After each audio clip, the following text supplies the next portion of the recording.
Everything started the summer of 2012, when I was going into my senior year of high school. This next little blurb may seem irrelevant at first, but I think it's very important and sets up everything else that happened. That summer, my parents let me repaint my room. My dad and I knocked out the painting over the course of a couple days. Because of the painting in my room, we took the blinds off of my windows, so it was a couple of nights that I slept in my room without blinds. And because it was summer, I would stay up fairly late, probably until 12 to 1 a.m. So my light in my room would be on. Now, here's the thing, and try it for yourself if you don't believe me. If you have a light on and no blinds on the windows, and it's dark outside, you can't see outside, but someone else can see in. I was fully aware of this, and it didn't bother me. My neighborhood was a bunch of older people or families with children. It even crossed my mind that this was a good opportunity for someone to look through my window, but I had always felt so safe in my neighborhood, and figured everyone was asleep anyway, so it didn't freak me out. I would sleep with the light off, of course, but again, you can still see in through the window, even when the light is off, if you are close enough. The very first night, my blinds were back up. I was woken up from my sleep by what sounded like someone prying my window open, my bed being under this window. My cat sometimes gets out at night and will scratch at the windows, but this was a completely different sound. I was terrified. My dog wasn't barking, so I tried to stay calm about it. Maybe it was just my cat. As I had woken up, it took me a second to realize that maybe it was my friend Melissa. Her mom called me the previous day because she had run away from home, so maybe it was just Melissa outside, avoiding going to her home, which is down the street. I called out in the dark, "Melissa? Why didn't you just call me?" No response. I was too scared to actually open the blinds and look for myself. Whoever was outside my window started banging on my window. I was again terrified and confused. Why wasn't my dog barking? How in the hell didn't my parents or brother in the rooms next to me hear this? And how didn't this window break already? I didn't know what to do. I grabbed my cell phone off my nightstand and called my mom. All the while the banging on my window was continuing. My mom answered almost immediately, and I whispered into the phone, "Mom, there is someone outside my window." My mom, on full mama, bared through my door and flipped my light switch on. I heard someone run through my backyard, and I could hear their feet on the grass. My mom was calling 911. By this point, my dad woke up. I purposely did not call my dad or my twin brother because I knew they would try to be all macho and run outside, and we had no idea who the person was or if they were armed. Police responded in under 2 minutes. I met several police officers at the door with my parents. The police tried to fingerprint my window and found nothing. They said they would patrol our section of the neighborhood for the night, but other than that they couldn't do anything, and just recommended we call them if anything else strange happened. My parents wanted to believe me, but when the police had left, they told me, "Maybe you were really disoriented when you woke up, and it was just one of our 2 cats." Over a month had passed since the first time it had happened, before it occurred again. This time I woke up to a knocking sound. I pulled my cell phone almost immediately off my nightstand, and without my contacts in, I mistakenly read the time as 5:30 in the morning. I was relieved. My dad is usually leaving for work at this time, so I figured it was him teasing me about the previous incident. But the knocking continued, and I grabbed my cell phone again, wondering why my dad wasn't letting me sleep. But this time I put the phone closer to my face and read the time as 3:40 a.m. Knowing there was no way that this was my dad, I grew terrified once again. I slipped out of bed and ran into my parents' room and woke them up to tell them it's happening again. This time my dad ran out of the house, and I chased after him because I was scared my dad would get hurt. In the time it took me to get my parents, the person ran away, but my mom called the cops again.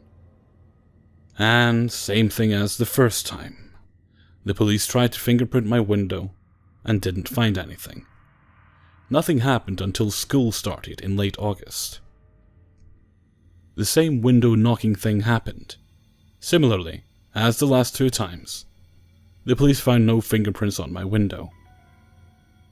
A week later, my birthday in early September came around, and I turned 18. Now, being in high school then, it was very popular to call, send texts to friends at midnight for their birthday. So when I woke up in the middle of the night, and I heard I was getting a phone call, I figured it was my boyfriend or best friend. But instead my phone said, unknown. I answered, convinced it was some telemarketer on the other side of the world, not knowing what time it was for me. I noticed at the same time when I answered it was actually 3 a.m. I answered and groggily said, "Hello, who is this?" And all I heard was heavy breathing on the other line. Creepy. But before I hung up, in this weird deep voice, the person was obviously trying to disguise their voice, began saying my name. I got goosebumps instantly. "Who is this?" I demanded. And I was scared this was the same person knocking on my window. But at the same time I was trying to convince myself it was a friend or my boyfriend playing a prank on me. The voice started saying really nasty things like, "You're finally 18. There's so much I want to do to you." For whatever reason, saying creepy things like this convinced me it had to be my boyfriend playing a joke on me. So I started saying things like, "Cody, seriously, it's 3 a.m, this isn't funny." "Who's Cody?" "Cody, stop, I'm going to bed." "You never told me you had a boyfriend." The voice became increasingly aggravated and started to threaten to hurt me and Cody. I hung up. I had a bad feeling about this. Was this Cody playing the worst prank in history, or had I just given a peeping Tom too much information? And right away, unknown was calling me back. I declined the phone call immediately, and right away they were calling me back. No exaggeration, it was over 47 times the person tried calling me before I decided on turning my phone off. I woke my parents up in the midst of the phone calls and told them. They said it was weird, but probably just a prank, and if it continued, we would again make a police report. I went to school as normal on my birthday, and was on high alert for friends or my boyfriend acting weird. I made sure not to tell anyone but my boyfriend, in case a friend really did prank me after hearing about it. But my boyfriend seemed pissed off about some creep saying those things to me, and swore it wasn't him, and to this day, swears it wasn't him. But by this point, I did have 2 possible suspects for all of the incidents. I had 2 male suitors who had never quite accepted I had been dating the same guy since freshman year. One of them, we'll call suitor 1, was a senior also and was present at school that day, and didn't act strange or say anything out of the ordinary. We were actually friends, and I truly believed he wouldn't do something like this. However, suitor 2, a former friend from my freshman year of high school, was a year older and at our local community college, so I didn't see him at school anymore. Now, something about suitor 2, which is probably the creepiest part of this story, is that he had tried to emulate my boyfriend in so many ways. He went as far as to buy the same kind of car as my boyfriend, and try to get into similar hobbies as him, and made sure he told me about it. He joined the same sports team as me at school. Reminder, he was a year older than me, and didn't play in freshman year, but joined his sophomore year mid-season, when he realized I had joined the team. He lived in my neighborhood and would show up at my house uninvited. I would beg my brother or parents half of the time to tell him I wasn't there.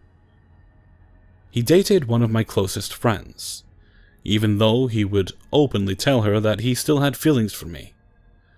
By my junior year of high school, and his senior year of high school, he had started using some heavier drugs and began to blame his substance abuse issues on me because I wouldn't date him. This raised a red flag and is when I began to cut him out of my life. I would avoid social situations if I knew he would be there, and wouldn't answer his attempts at conversation as often anymore. Now, despite all this, I was still fairly certain it wasn't him either because he had always been so obvious in his advances before. So why be shy about it through an anonymous phone call now? Or why not just show up uninvited in the daytime like he normally did? So I was stuck, and didn't really know who it could be if it wasn't one of them. The day of my birthday at school, I received several phone calls and ignored them all. I received no phone calls Friday night of my birthday, but we did make a police report for what happened the previous night. Basically, the officer asked if I had pissed off any guys, and I said, no, I don't think so. And the only thing he could recommend was changing my phone number. It was too late in the evening by that point, so I couldn't change my phone number just yet. The day after my birthday, my extended family took me and my twin brother for lunch, and I received one phone call but didn't answer. After our family dropped us off at our home around 7 p.m., my mom called my dad and asked him to get her because something was going on with her car and couldn't drive it home. My dad left, so our driveway was empty. As it was getting dark, all our blinds were closed, and my brother and I were just watching TV in our family room. Within 2 minutes of my dad leaving, I got a phone call, and for whatever reason, I answered this one. Hello? Where's your dad going? The deep voice asked. I hung up, panicking. I must have changed color a bit because my brother asked what was wrong, and I told him. He knows we're home alone. My brother was getting angry. My phone was ringing again in my hand, and I pressed decline. I told my brother no, I didn't want him involved. What if this nut was really outside? I didn't want my brother to piss him off. I blocked the next call and called my dad. Dad, that person called me the second you left the house and knows we're home alone. I'm almost to your mom. We'll be home soon. Call the police. I called the police. When they arrived, I told them how the phone calls continued and what the person was saying on the phone. Again, there was nothing they could do. I swear, they always managed to get blocked number locations on TV shows, but they said they couldn't do it. The cop recommended I change my phone number and delete all people I did not know well on social media and make everything as private as possible. I changed my phone number, and I only gave it to my family and my closest friends. And everyone knew not to give my number out to anyone without asking first, although I never told them why. I deleted over 600 people on Facebook, and deleted other social media profiles I didn't use. The phone calls stopped. The window knocking stopped. I really believe it was the same person for both incidents. I don't know who it was, and probably never will. And I don't think I want to either. Whoever the hell you are, let's not meet. Strange story, but still one of the craziest things that has happened to me. My friend Aaliyah and I had just turned 22 in the summer of 2013. We were recent grads, and our main goal was to enjoy the beautiful weather while it lasted. As some of you may know, summers in New England are coveted, as New Englanders spend most of the year battling snow.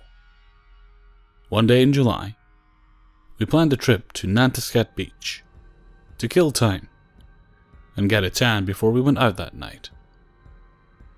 Nantasket Beach is sometimes called Nan Trashket. for the crowd it draws. Lots of sketchy folks, but honestly, nothing that would have ever kept me from enjoying some sun and sand. We had a great day. The weather was perfect, people watching was fascinating, and once we started to get burnt, we decided to head home.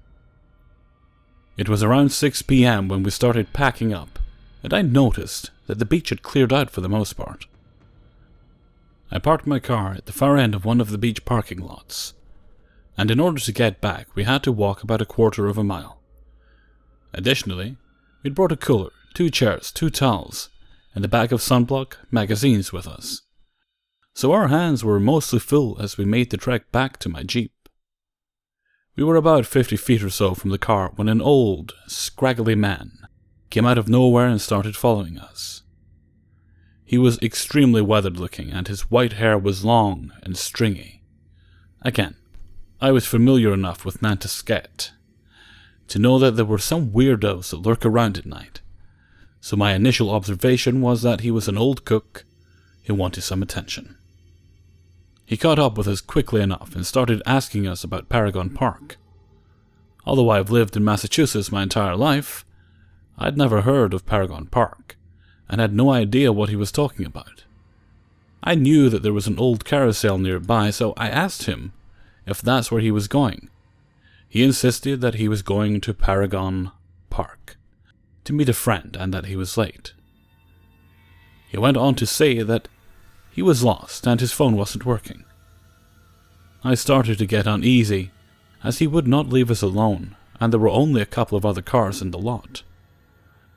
There were still a few beachgoers laying out. However, they were too far away to see anything or offer any help if needed. I shot Leah a look, and we picked up the pace in an attempt to shake this creepy guy, but we couldn't get rid of him. He followed us all the way to my car, at which point he asked me if he could use my cell phone. He kept muttering about Paragon Park and was really insistent that we either show him where it was or give him a phone to call his buddy. I said no as politely as possible, opened up my trunk and started to load up the car while he continued to ask Leah for a phone to use. I stopped paying attention to him, foolishly, and within seconds felt a hot breath in my neck and hands grabbing at the small of my back, and then my legs. I twisted around as fast as I could and started flipping out and screaming at this man. He looked at me with the craziest eyes I've ever seen in my entire life, before turning away and chasing Leah to the side of the car. She tried to swing the car door open to put a barrier between them, but this maniac kept following her. Realizing he was completely out of his mind and that we were in trouble, I started chasing him and trying to help Leah while he was aggressively trying to get hold of her. We both were screaming at the top of our lungs to try and get some attention, and finally he took off. Leah and I were so horrified by the whole ordeal that we got into the car and left the beach without saying anything to anyone there. We called the police to report it, gave a full description of the guy, but never heard anything back. The creepiest part about the whole thing is that when we got home, we googled Paragon Park, and it's been closed since 1984. I'll never be sure what his intentions were, or why he chose us, but it was the most bizarre thing I've experienced. I'm a 29-year-old guy from Brazil. I'm a teacher at a university here, and I practice kung fu in my spare time. The political scene in Brazil is insane these days, and I've even heard stories about people getting attacked on the streets just because they're wearing red, which happens to be the color of President Dilma's political party. Well, a few days ago I was heading home from work late at night. It was around 11 p.m. I got on the bus and, as there were no seats available, I just stood near the exit door as I always do. I got my MP3 player from my backpack. Yeah, I still carry an MP3 player around. And turned on some The Black Dahlia Murder. I was there, minding my own business, silently singing along, when I noticed a guy sitting in the back of the bus staring at me, with a really creepy look on his face. I thought it was funny at first, but he just didn't stop staring at me. I figured he must have been lost in his thoughts and just happened to be looking in my direction. So I went to the other door and looked at him again. You guessed it. He was still staring at me. I started paying attention to this guy. Even sitting, he was huge. His arms were as thick as my legs. He looked like the fucking Hulk from those old movies. I was really tired from work that day, so I shrugged it off and went back to minding my own business. I mean, maybe he was jealous because of my awesome beard. The point is, I had no energy to deal with that right then. And maybe I was just being paranoid. My mistake. My stop was coming up, so I pulled the string. I don't know how buses work where you guys live, but here they have little strings attached to the ceiling, and when we want to go down we pull. And a few seconds later the driver stopped the bus and I got off. But not before seeing the huge guy get up. I started walking, feeling a bit nervous, and when I looked back, there he was, tailing me. He didn't even bother pretending he was just going home or something. He had his eyes locked on me the entire time. Now that we were both standing, I saw that he had a good 20 centimeters over me. I'm 1.82 meters, by the way, so yeah, he was huge. I started walking faster and his footsteps also got faster. My street was on the next left and it's very, very dark at night. So I realized I'd have to run if I didn't want that dude to catch up to me. As soon as I turned the corner, I ran like there was no tomorrow. Which was exactly the case, I think. I heard the guy start running as well. Fuck. There was no way I would outrun him. My house was still pretty far. I decided to go all in and stopped. I turned to face him, took off my backpack, held it in my hand and waited. He yelled something to the effect of, "I'll kill you, you commie fuck," and attacked. I threw my backpack on his face, and when it was about to hit, he dodged. I even saw a smile on his face, like he thought it was fun that I fought back. Well, turns out that's exactly what I was waiting for. Remember how I told you guys that I practice Kung Fu? I've been practicing it for over 10 years.